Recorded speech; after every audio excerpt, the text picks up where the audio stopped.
Labor Talks, recorded at Chippewa Valley Community Television in Eau Claire, Wisconsin. Hello and welcome to Labor Talks. My name is Lori Gruber. I'm the host.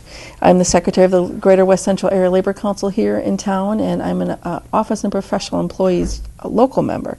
But today our special guest is Joe Letizia, who serves as general chairman for the Wisconsin Central System Division of Brotherhood Maintenance Away. Welcome, Joe. Thanks for coming. Thank you. Thanks for having me. Will you tell us a little bit about you? Sure. I was born and raised in northern Illinois. When I was 12, my parents moved us to Mountain, Wisconsin, which is north of Green Bay a little bit. And when I graduated, I moved to Green Bay, Wisconsin. I began working for Wisconsin Central Railroad, which is now CN. I began there in 1998. We were a non-union railroad at that point. Somewhere around 2001 or 2, we were bought out by CN. At that time, they called themselves Canadian National. And we started to realize some changes, not all good changes. They were a much bigger company. So shortly thereafter, we organized and decided to get together with the Brotherhood of Maintenance Away employees. Our first contract was ratified in 2004, and I worked on the tracks until 2007 when I was elected to my current position, General Chairman. Prior to that, I had held a local chairman spot in Local 2928 out of Green Bay. Also, Joint Protective Board member, president of that local, and then I've also attended a few conventions, Teamsters, and also our national convention as a delegate. So currently I hold the position of General Chairman. And you actually oversee, is it 8 locals? Yes, 8 locals total. Running from Green Bay all the way over to the border? We have 4 locals in Wisconsin. 5 locals in Wisconsin. We have 1 in the Upper Peninsula of Michigan and 2 locals in northern Minnesota. Northern Minnesota. Yeah. Okay. And as I understand it, Brotherhood of Maintenance Away, or BMWED, is extremely busy on our railroads. Absolutely. Can you explain the demographics of, what actually do your guys do? I know, but let's tell the audience what. Sure. Well, the men and women that I represent essentially build and maintain the tracks, the bridges, and the some other infrastructure buildings, and we inspect. There's a lot of emphasis on inspection these days. I don't think quite enough yet, but certainly anything to do with the repair or building of the tracks is the work that the men and women I represent do. Our union has been around since 1887. These are the guys that have done that work all along. Our union has been there since the very beginning. To keep them safe. I know that they've been, we're looking to have a pedestrian walkway done over our tracks in the town that I live in.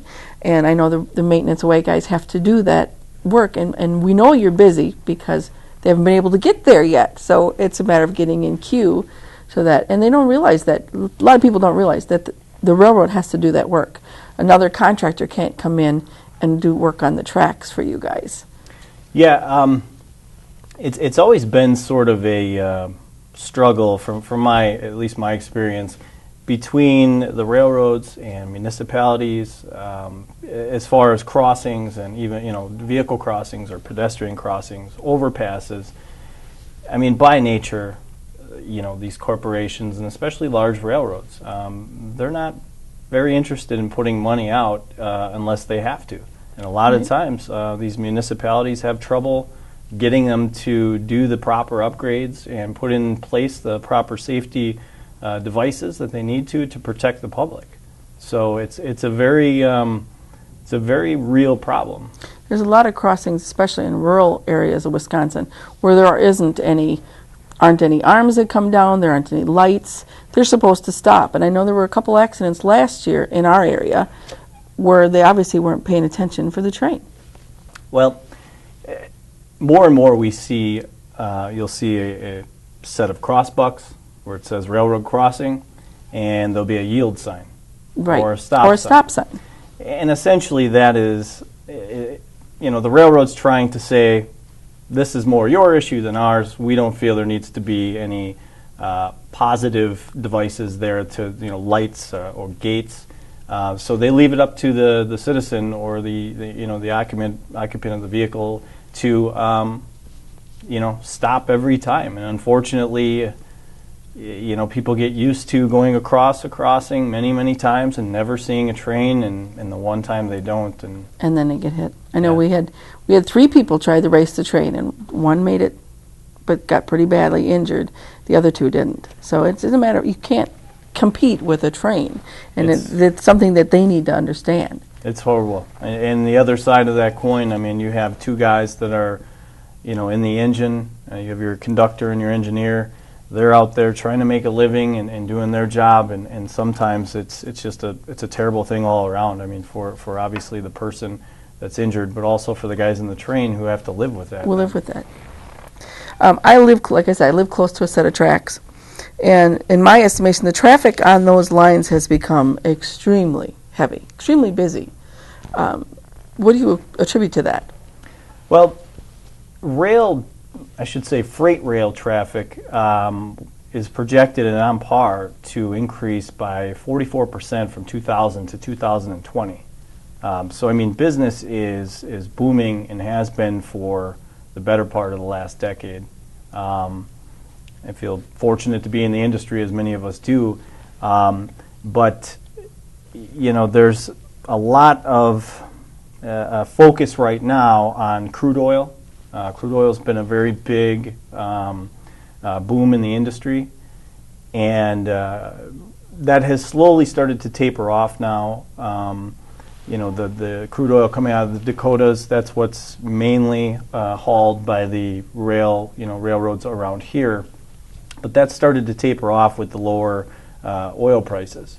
So as the crude oil starts to taper off, we're seeing that the railroads are starting to go back to their traditional customers, such as grain shipments and farmers and their supplies, that they sort of, I don't want to say abandoned, but they didn't focus on them as much once that oil hit.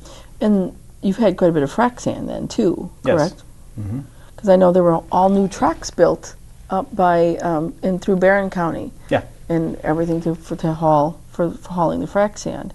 Yes. Yeah, that's definitely a large part of what we're doing right now. Yes. And then a lot of other people don't know that ships unload in California. A lot of those boxcars are loaded onto trains, and then the trains bring them across to the East Coast where they're loaded on other ships. Yes, that CN they built a very large port in Prince Rupert, Canada, which was supposed to be sort of a quicker way across from Asia for these container ships, and that's another very, very large part of our business right now. These intermodal trains where you'll see the containers. And they're stacked too high. Yeah. That's what I was told, is that anywhere you see a too high one, that came off a ship and it's going. Yeah, I mean they load them onto trains there. I mean they sometimes, yes, they go all the way across and then back onto a ship, or a lot of times they'll go to a population center, Kansas City, Chicago, unload onto a truck. They can transition to a truck trailer. And then the trucks take them. And they'll take them the rest of the way. They have anything from flat screen TVs to medical supplies, anything that comes in. I saw one train go through yesterday. I was surprised. The first half of the train was all semi-trailers. I could actually see the wheels, and I didn't remember ever seeing it like that before. I always usually see the boxes. Sure. So. Yeah, they have definitely, the railroads will cater to customers, and that's one thing that I think some of the customers asked for. They didn't like the waiting period of having to actually put the box onto the frame of the trailer, so... They'll actually take the tractor trailer the way it is. Yeah. I know that as a village board person, we've been notified by a couple people with their concerns as you see trains that have derailed here and there, and some of them, like you said, they're carrying chemicals, they're carrying oils, and they're concerned about the safety of the train tracks. And I know your guys are busy working on those tracks. They ride the rails. Tell me what your division's doing to keep the tracks safe for our communities. I mean, we are out there. First of all, I guess I would start off by saying that over the last, say, 10 years, the business has been picking up and busy. You see more trains, you see longer trains, you see increased speeds, and all that really adds up to, the tracks being pounded harder. They're going to take more of a beating with that type of tonnage going over them at higher speeds and more frequency. And with that, we as a union have tried to bend the ear of lawmakers, and not only lawmakers, but the FRA, who's the Federal Railroad Association? Yeah, administration. And they basically govern us as OSHA would govern a construction site.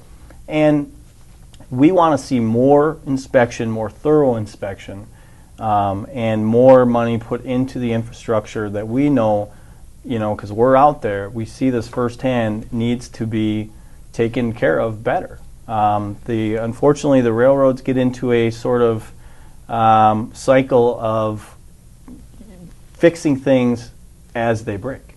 If there's not something reactive versus proactive. Exactly, and the internal struggle within the company is always, my guys are looked at as, the men and women I represent are looked at as taking from the money that the company makes, because we're not, so to say, making them money. We're repairing the tracks so that the trains can run safely and make them that money.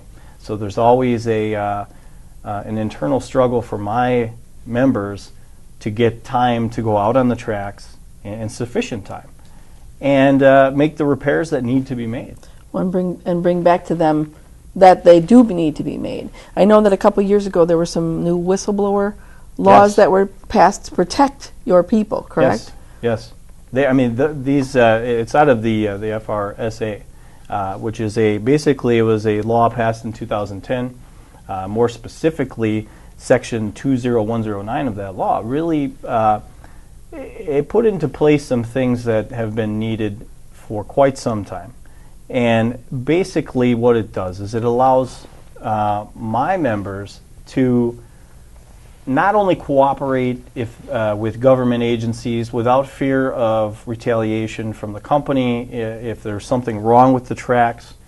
It's our responsibility as the eyes and ears on the tracks to tell somebody, to not only fix it, but to also report certain things. And not be afraid to do it. Correct. I mean, unfortunately, the people that are making most of the decisions at these railroads are not out on the tracks every day. My members are. They're the frontline defense against derailments and things of that nature. And those, quite frankly, laws need to be in place to protect them to do the right thing. How much does the weather and the seasons of Wisconsin affect our tracks? I mean, with the snow and stuff that we get. My looking back, I guess, when I was on the tracks, I mean, the worst time, I think, is probably the spring. I mean, you have, where it thaws out. The permafrost it's coming out of the ground. So you get spots that may have been, you get the train to come over it, and it'll actually sink down as the train's going over because it's mud underneath. To the naked eye, it may look fine, but once you get it under load, that spot could be a problem when you have a freight train going 60 over it. So, the seasons definitely affect it. Obviously, the heat can affect it immensely. They don't really, railroads don't use jointed rail as much. Now, jointed is, say, a 40-foot stick of rail that's sawed off on both ends, and they would put bars to connect it to the next 40-foot piece, and they would go on like that for miles.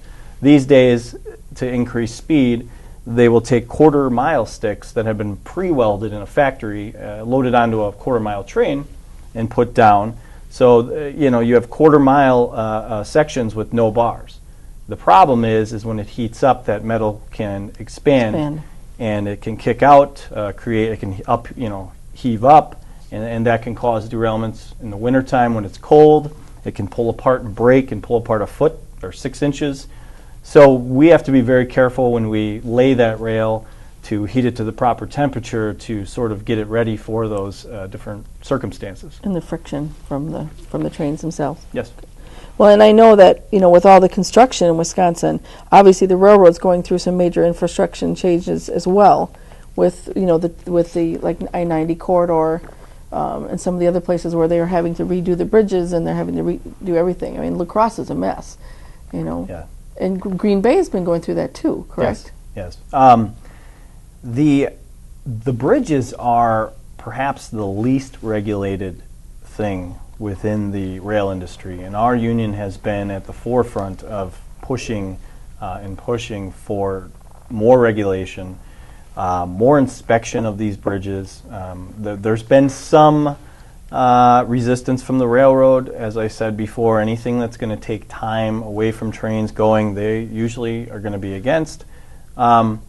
But I mean, these bridges, some of them are, were built in probably late 1800s, 1900. I mean, these things are old.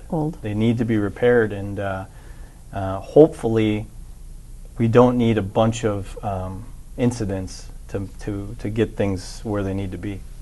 And the high-speed rail trains that are that we want to come through here, that we lost that train money with Governor Walker, that would make a lot more work for your guys as well then, to be able to bring those trains through here. Absolutely. The corridor, I believe it was Minneapolis through Madison, probably down to Milwaukee and hooking into Chicago. We're one of the only countries that doesn't have a public rail system that is sufficient. We do have Amtrak, but a lot of people, maybe if you don't read up on Amtrak, or if you don't know the history of it, or you don't ride it, Amtrak essentially runs on freight railroad tracks. So you have some exceptions, maybe out in the Northeast corridor from Boston to D.C., that area, but they're running on a freight rail line, and they are always giving preference to the freight versus the passengers. And it kind of comes back to before, that freight train is going to pound those tracks, and you're not going to get a good ride, and those tracks are not set up for an Amtrak to go, or a public train, passenger train to go fast enough to make it efficient, where somebody would say, okay, am I going to fly today, or am I going to take the train? So purposely they make it that way, I think.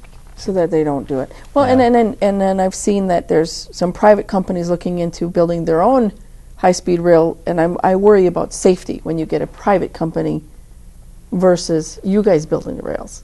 Absolutely. I mean, when we're talking hauling TVs or hauling corn, obviously a derailment is never a good thing, but certainly nowhere near as serious as if we have an entire family. Or hundreds of families on a train speeding through the countryside or through a city. And they derail. And they don't have the safety oversight that you guys have. And I would just say one more thing, that as I said, our union's been doing this stuff for over 125 years.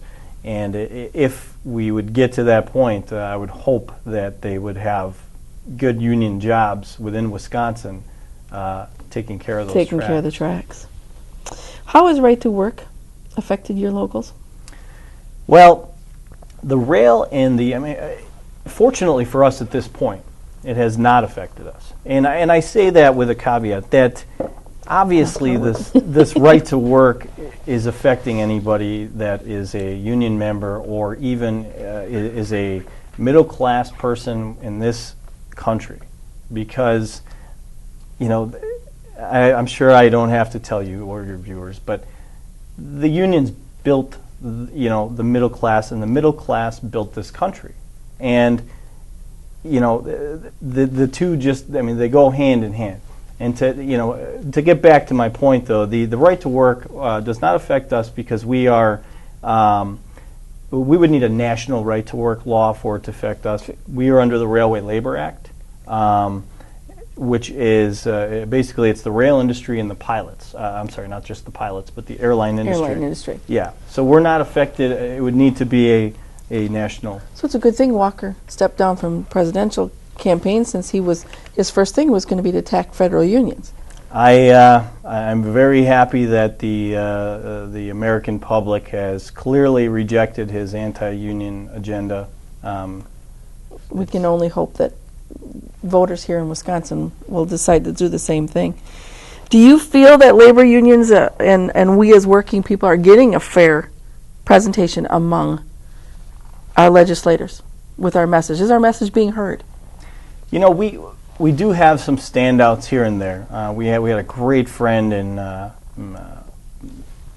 believe he was a senator for Oberstar. He was out of Minnesota. I mean, I didn't, it was kind of a little before my time, but occasionally we have good friends that are trying to do good things and really have the unions and the industry in their heart. But the problem is you have such a far right view on the conservative side sometimes that it really, it makes it difficult for anybody in their party to make a sensible decision here and there, and it's sad. It's very sad. So, I mean, I don't think we're being represented.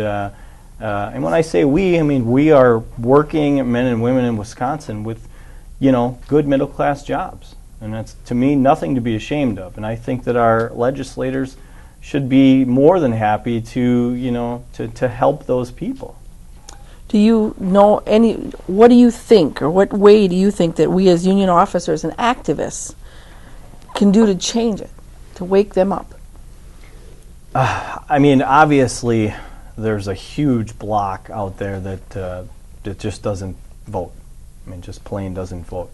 And I hope that, the apathy kind of starts to go away and people realize that everything is in our control. I mean, things can be done, but we have to get out there. We have to find our own information. We can't rely on a handful of media sources to tell us, what's going on. We need to find out for ourselves. And there's a generation that's starting to wake up, I think, and as that happens, I think some change could be on the horizon. There needs to be some change. I mean, there's not much being done in the halls of Congress at state levels and federal levels, obviously, and hopefully in the future we see some big change. Do you see any way forward for our unions to maybe generate younger, newer members? I do. I mean, in our under our agreement, we have a union shop. So as a condition of employment, which is probably quite a bit like a lot of others, but I go out at this point. I'm able to go in and talk. The company allows us to come in finally and talk with our new members, and it's important for us to tell them, I think, as union leaders and officers and advocates, that these things that this living wage and the insurance and the bereavement leave and the holidays and vacation time, that stuff is not given to them by the company. That it's something that my father and grandfather had earned over time and made big sacrifices for. So many people lost their jobs. Some people were killed. I mean, those things were earned, and it's so important for these people my age or younger even to know that this came from somewhere and somebody made a big sacrifice for it, and it's up to us as the younger generation of union leaders to protect that and to also continue to strive towards getting some of the things that we weren't able to get yet. But it's to the other point here, I think unions need to do a better job on connecting with the younger members. Our union, I should say the system that I take care of, the Wisconsin Central, I've created a Facebook page. It's more of a closed group, but I find that my members really like that sort of instant communication, and that the old standard union meetings are sort of fallen by the wayside, and it's difficult to get the others in the union to grasp that idea sometimes because they've been around that structure for so long. But if we're going to move forward, we need to adapt. Values change. Some people don't like to hear that, but values do change and they do evolve. And we can either be blind to that and slowly become irrelevant, or we can adjust and we can adapt and find ways to engage our members and bring these new members into the fold and make them feel like they're part of the union. And there's so much energy out there, I think, that's untapped, and we just have to find a way to bring them into the mix. And to bring them in, educate them, and even educate them in school already to bring them so they can understand these jobs are out there, and that we need them in those places, especially as the baby boomers start retiring.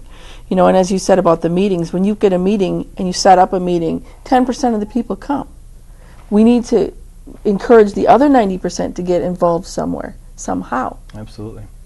Otherwise, we're going to get less and less people that are going to be involved in our unions. And then you've got the same people doing the work all the time, and then they get exhausted because they're just too much. Yeah. Yep. So, is there anything else that you would like to add that we haven't gone over? You know, one of the issues we see, just real quick, I guess, that we see within our union is the company trying to bring in contractors who are non-union, generally are from out of state, that will work for far less in most cases.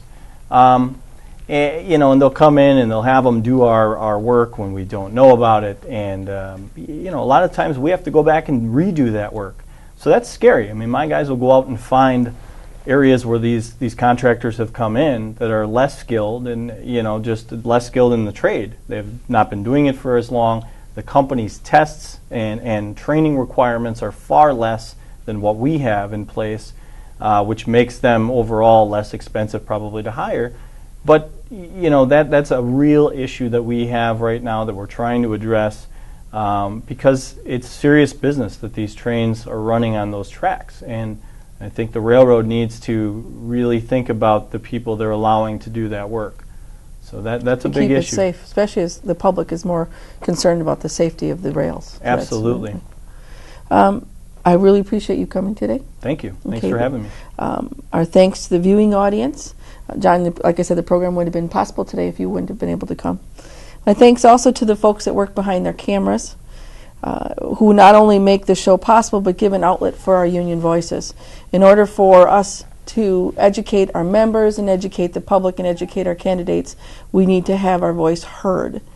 A final note, Labor Talks is on channel 993. It's aired twice a week.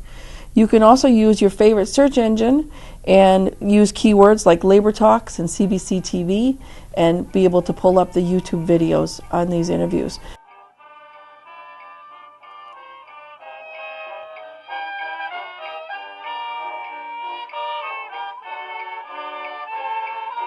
Chippewa Valley Community Television is made possible by continuing community support.